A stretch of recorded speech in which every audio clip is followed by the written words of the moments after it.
Assalamualaikum warahmatullahi wabarakatuh. Alhamdulillah.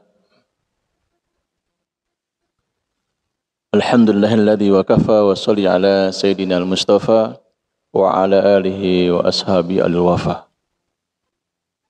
Asyhadu an la ilaha illallah wa asyhadu anna abdahu wa rasuluhu la nabiyya ba'dah. Allahumma nusalli wa nusallim ala nabiyyina Muhammadin sallallahu alaihi wasallam wa ala alihi wa sahbihi wa man tabi'ahum bi ihsanin ila yaumiddin wa ba'd. Allah Ta'ala fi kitabil aziz a'udzu billahi minasyaitonir rajim.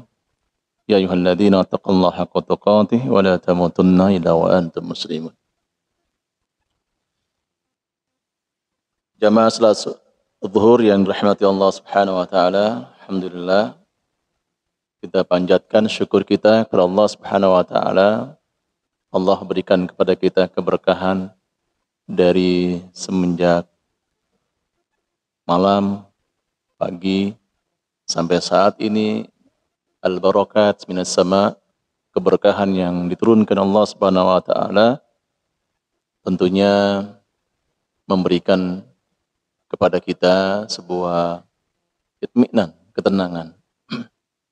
Dan tentunya juga memberikan kebanggaan, kebahagiaan bagi mereka yang membutuhkan.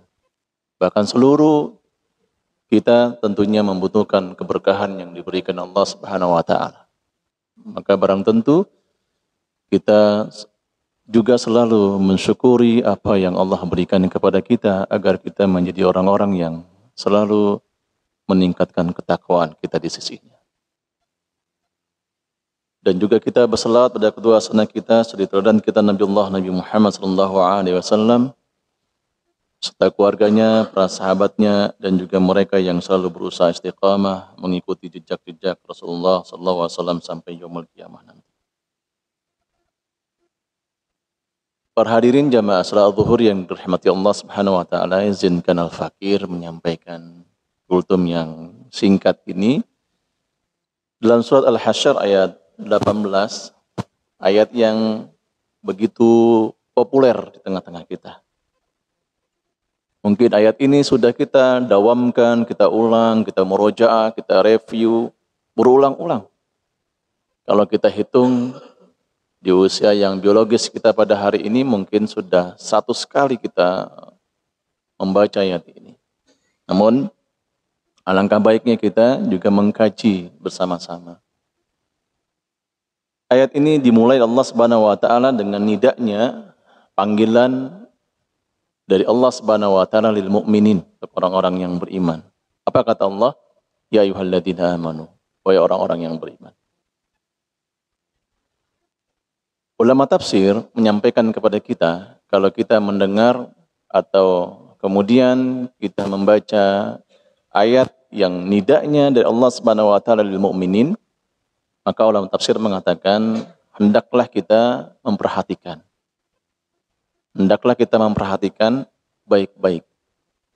Kalau bahasa Arabnya adalah istami'u, maka dengarkanlah baik-baik. Bukan kalimatnya sami'u. Kalimat ittasami atau kalimatnya adalah talabal sami atau talabal sima' atau lain. Untuk mendengarkan baik-baik, resapi, renungi dan sebagainya. Kenapa demikian? Karena ada al-masalih, ada kemaslahatan yang diberikan Allah Subhanahu wa taala bagi kita dari Allah Subhanahu wa taala, imma baik itu yang menunjukkan perintah Allah Subhanahu wa taala maupun adalah larangan Allah Subhanahu wa taala. Maka tentunya ketika perintah Allah Subhanahu wa taala al-amru yadullu bil ujub, maka perintah itu menunjukkan kewajiban. Liman? Bagi siapa? Maka tentunya bagi kita orang yang beriman kepada Allah Subhanahu wa taala. Apa kata Allah Subhanahu wa taala? Ya ayyuhalladzina amanu wattaqullah. Allah sampaikan, ya ayyuhalladzina amanu taqullah. Orang-orang yang beriman bertakwalah.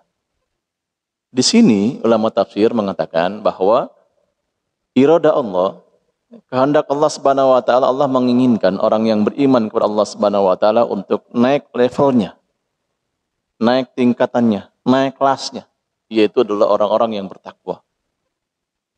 Saya kira banyak kita menemukan bagaimana makna takwa. Ada beberapa maroji literasi dalam kitab-kitab takwa itu ada mengatakan takwa itu menjalankan perintah Allah Subhanahu wa taala, menjauhi larangannya. Banyak literasi takwa.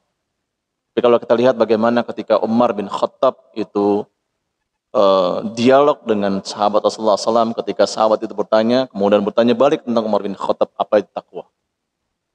Yang terpenting bagi kita adalah bagaimana kita berhati-hati dalam kehidupan kita. Bagaimana kita berhati-hati berjalan dalam kehidupan kita.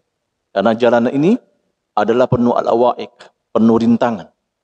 Bisa jadi kita terjerumus, bisa jadi tidak terjerumus. Bisa jadi kita adalah di pinggir jurang itu. Ya, seolah-olah kita akan ingin melompat dalam jurang itu, seolah-olah kemudian kita terpeleset. Tapi Allah Subhanahu wa taala memberikan sebuah mindolah, sebuah memberikan proteksi, dan proteksi itu adalah tentunya adalah pakemnya dari Allah Subhanahu wa taala, aturan yang diberikan Allah Subhanahu wa taala. Di balik itu, ketika Allah Subhanahu wa taala dengan perintahnya bertakwa kepada Allah Subhanahu wa taala, maka di balik itu Allah sampaikan kepada kita adalah wal tanzur nafsum ma qaddamat liqad. Menarik. Kalau kita bedah dengan secara linguistik saja, secara bahasa saja, kalimat di sini lam, kemudian diteruskan dengan kalimatnya continuous tense, fi'il mudhari', wal tanzur. Maka tentunya Allah menginginkan kita untuk senantiasa bergerak, tidak pernah kita berhenti. Allah tidak menginginkan kita untuk tidak diperbolehkan kita lelah untuk berhenti dalam kehidupan. Allah menginginkan kita untuk senantiasa bergerak untuk menuju kebaikan, bergerak untuk memperbaiki diri, bergerak untuk senantiasa kita meningkatkan keimanan kita, bergerak kita menjadi orang-orang yang tentunya adalah dicintai Allah Subhanahu wa taala. Tapi di balik ini Allah mengatakan wal tanzur. Hendaklah kamu melihat. Melihat apa?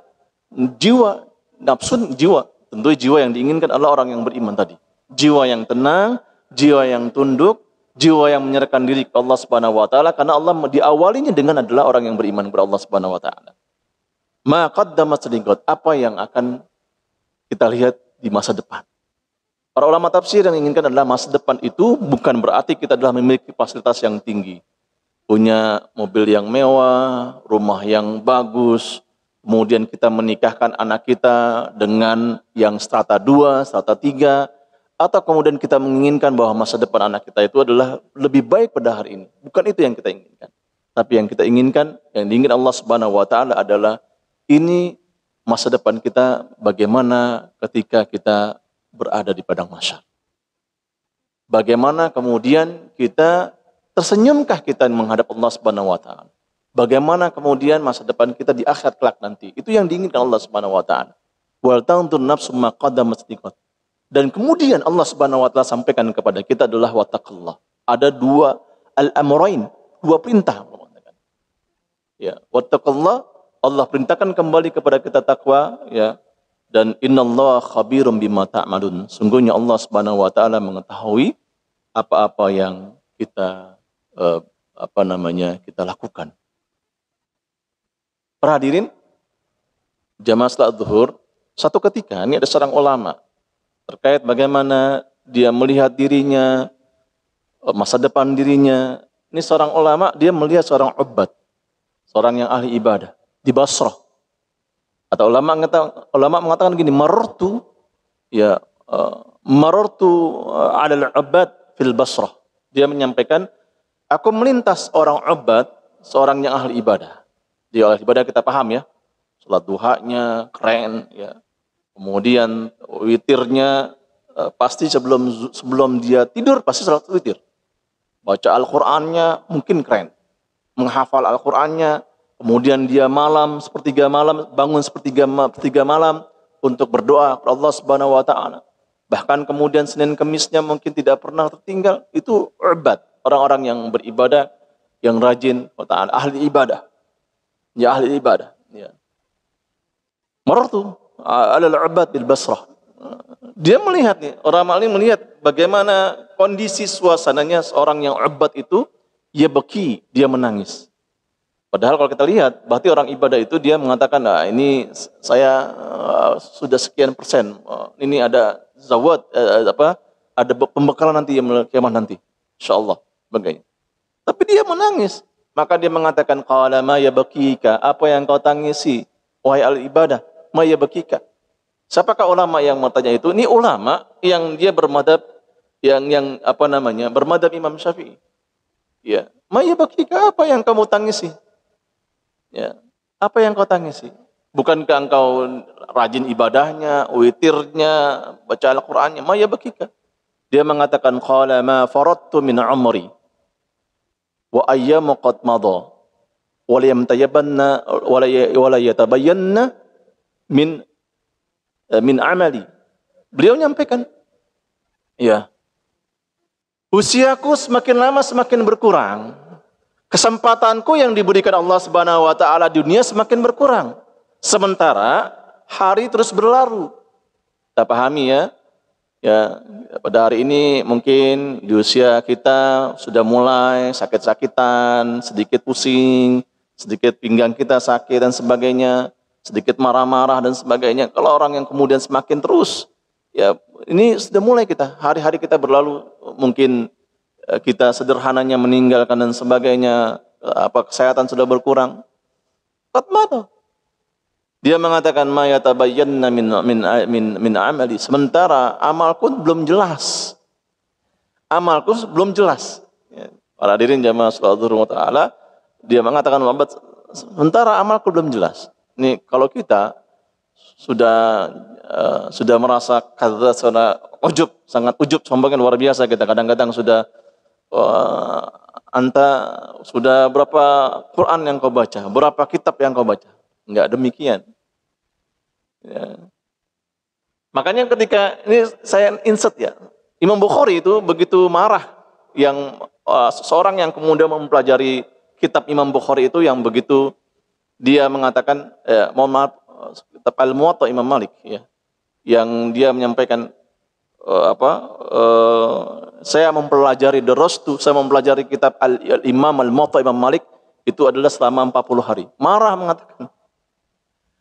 Dia mengatakan 40 hari. Dia mengatakan apa kata Imam Malik mengatakan, bagaimana kamu paham? Ya, mempelajari kitabku 40 hari. Sementara kata Imam Malik adalah, sementara aku mentadwin, ya, menulis ini gitu, menyusun kitab ini, ya.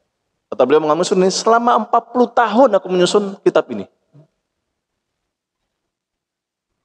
Kadang-kadang kita kan baru merasa bagaimana mungkin kadang kita hijrah, baru muslim dan sebagainya, atau kemudian baru ngisi kajian, menghadirkan kajian luar biasa, kesombongan. Kita ini seorang obat yang ahli ibadah.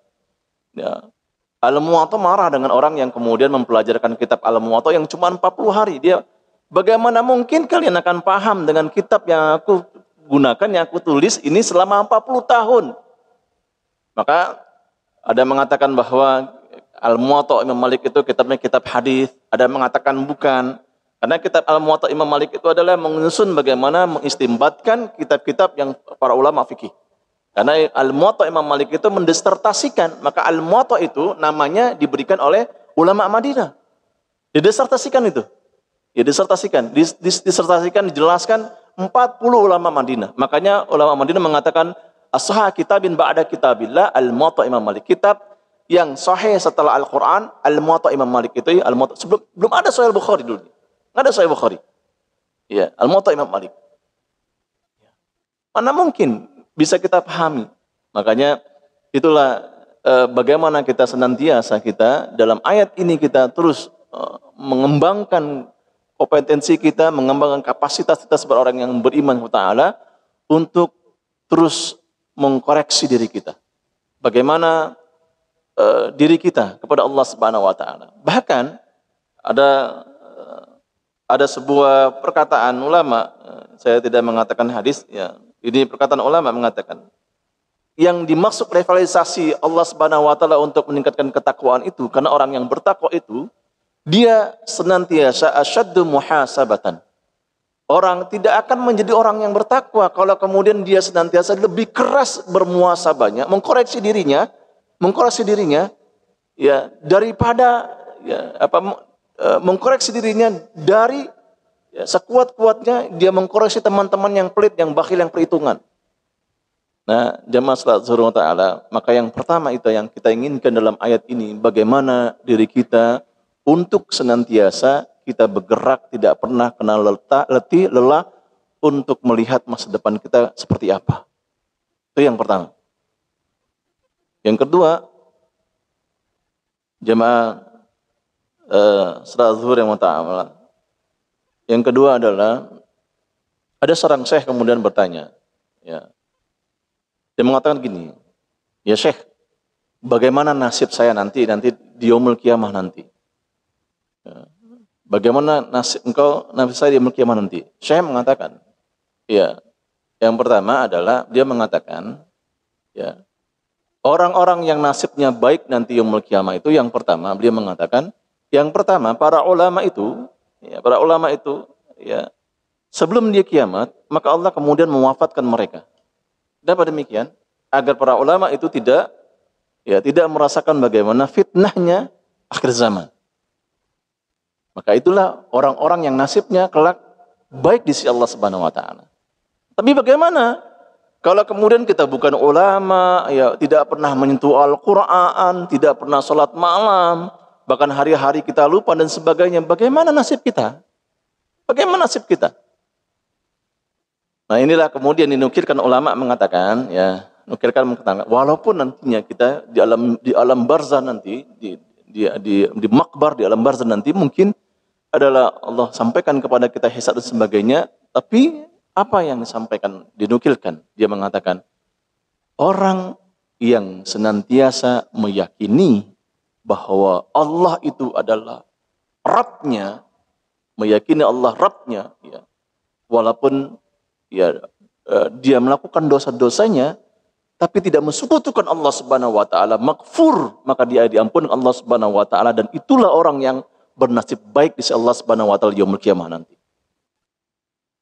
Nah, inilah yang kedua, itu yang diinginkan oleh Syekh ini, bagaimana wal tangdur nafsu ma qaddamat liqad ini, kita tentunya langkah-langkah kita menjadi nasib kita adalah nasib yang baik nanti di sisi Allah Subhanahu wa taala, bukan nasibnya sudah menderita di dunia dan kemudian kita menderita di akhirat.